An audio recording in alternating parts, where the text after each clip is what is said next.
मुजफ्फरनगर के बहुचर्चित विकसित उर्फ रॉकी हत्याकांड में पुलिस को बड़ी सफलता मिली है। सिखेड़ा थाना पुलिस और बदमाशों के बीच देर शाम हुई मुठभेड़ में मुख्य आरोपी बादल गोली लगने से घायल हो गया, जबकि उसकी मां रेणु अंधेरे का फायदा उठाकर मौके से फरार हो गई। जानकारी के अनुसार गांव बेहड़ा अस्सा निवासी विकसित उर्फ रॉकी की गोली मारकर हत्या करने के बाद उसकी गर्दन काट दी गई, जिससे क्षेत्र में सनसनी फैल गई। इस जघन्य वारदात के बाद से मुख्य आरोपी बादल फरार चल रहा था और पुलिस उसकी लगातार तलाश कर रही थी। पुलिस के अनुसार विलायत नगर गांव के कट के पास चेकिंग के दौरान आरोपी से सामना हो गया, जिसके बाद दोनों ओर से फायरिंग हुई। जवाबी फायरिंग में बादल के पैर में गोली लगी और वो घायल होकर गिर पड़ा। इसके बाद पुलिस ने उसे दबोच लिया और उपचार के लिए अस्पताल भेज दिया। मुठभेड़ के दौरान पुलिस ने आरोपी के कब्जे से एक काली स्कॉर्पियो कार, 315 बोर का तमंचा, एक बैग और मृतक से संबंधित कुछ दस्तावेज बरामद किए हैं। वहीं आरोपी की मां रेणु, जो पूछताछ के लिए वांछित थी, मौके का फायदा उठाकर जंगल के बदमाशों के बीच मुठभेड़ हुई है। कौन बदमाश था, किस घटना को अंजाम दिया था? जनपद मुजफ्फरनगर के थाना सिखेड़ा के ग्राम बेड़ासा में 10 दिन पहले विकसित नाम के एक व्यक्ति का अपहरण तथा जान से मारने की नियत से ले जाने के संबंध में कुछ अभियुक्तों के खिलाफ थाने पर सूचना दिया गया था। तत्समय सुसंगत आरोप अभियोग पंजीकरण की कार्रवाई कर अभी जो अपहृत विकसित के शव को सिखेड़ा पुलिस ने 2 दिन पहले बरामद किया था तथा उसके एक अभियुक्त मोंटी को मुठभेड़ के बाद अरेस्ट करके जेल भेजा था। उस पूरे इन्वेस्टिगेशन में उस घटना को कारित करने वाले अन्य अभियुक्त, मुख्य अभियुक्त बादल सहित सभी अभियुक्तों की तलाश सिखेड़ा पुलिस तथा हमारे जनपद की एसओजी की टीम कर रही थी। हमारी टीम लीड कर रही थी, शीघ्र ही पकड़ने के लेवल पर आ चुकी थी।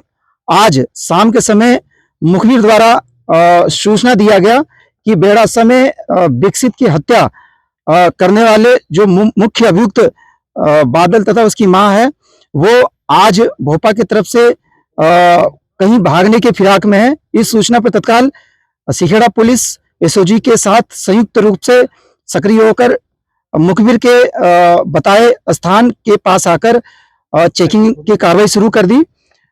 चेकिंग के दौरान ज्वाली की तरफ से एक काली स्कॉर्पियो आता दिखा। पुलिस ने जब टॉर्च से उसे रोकने का इशारा किया, एकाएक उसने गाड़ी को मोड़कर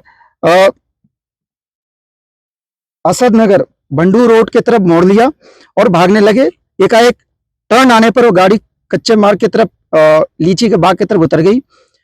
पुलिस ने घेराबंदी कर ली। पुलिस से घेरता देख बदमाशों ने पुलिस पर जान से मारने की नियत से फायर कर दिया।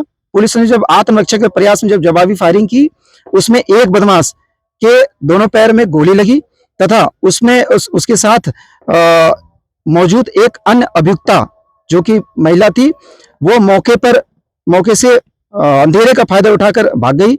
मौजूदा पुलिस टीम उसकी गिरफ्तारी के लिए कॉम्बिंग कर रही है। घायल बदमाश से पूछताछ पे उसने अपना नाम बादल बताया है।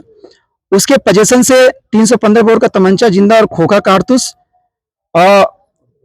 एक स्कॉर्पियो काली गाड़ी जो कि घटना में प्रयुक्त हुई थी, और उसके पास से बैग जिसमें मृतक के कपड़े और कुछ महत्वपूर्ण दस्तावेज बरामद हुए हैं, वो भी पुलिस को मिले हैं।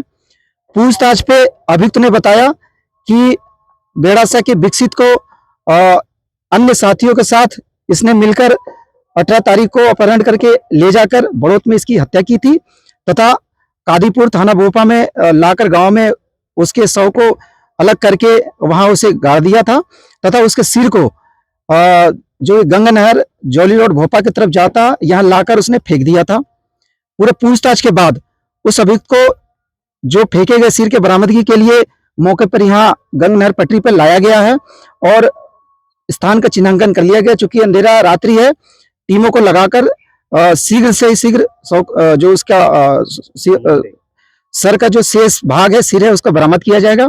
बहरहाल घायल अवस्था में मजरूब को अब इलाज के लिए जिला अस्पताल भेज दिया गया। फील्ड यूनिट की टीम मौके पर मौजूद है, घटनास्थल की इंस्पेक्शन कर रही है।